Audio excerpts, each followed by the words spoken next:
कवितार शीर्षक बोऊ सतरे भारी मिछेई तू।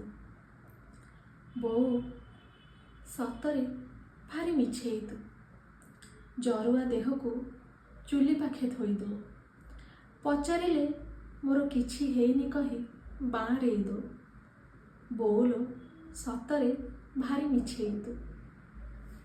आई कुहे कुआड़े क्षीर भात तोर भारी प्रिय।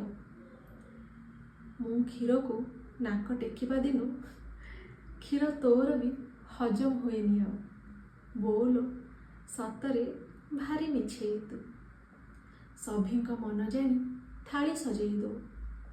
तोते कौन भल लगे पचारिले खाइबारे पसंद ना पसंद पुणी गोटे कौन कही केते सहजरे आड़ेई दो। बोऊलो सतरे भारी मिछेई तू। मो ओठरे हस लिभिगले तो लुहरे तो कजल धोई दो। पुणी केते रकमर गप कही तो हस मो ओठे बोली दो।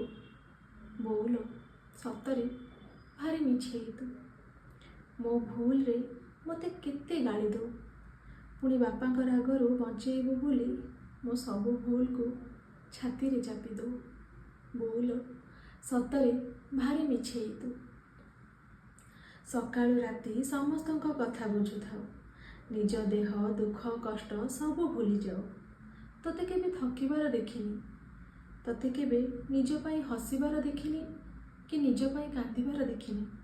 सत कहिलु बोऊ, निज कथा शेष थर पाई केबे भाबिथिलु? निज पाई केबे स्वप्न सजेइथिलु? निजको प्रथम थर पाई केबे मिछ कहिथिलु? बोऊलो सतरे भारी मिछेई तू। आउ जदि तू मिछ न कहू ताहले बोऊलो सतरे देवीटे तू। समस्ते कुहती तो परी हबाको। मु भी चाहे तो परी हबाको। आउ मते भी मो झियो कहू बोऊ सतरे भारी मिछेई तू। बोऊ सतरे भारी मिछेई तू।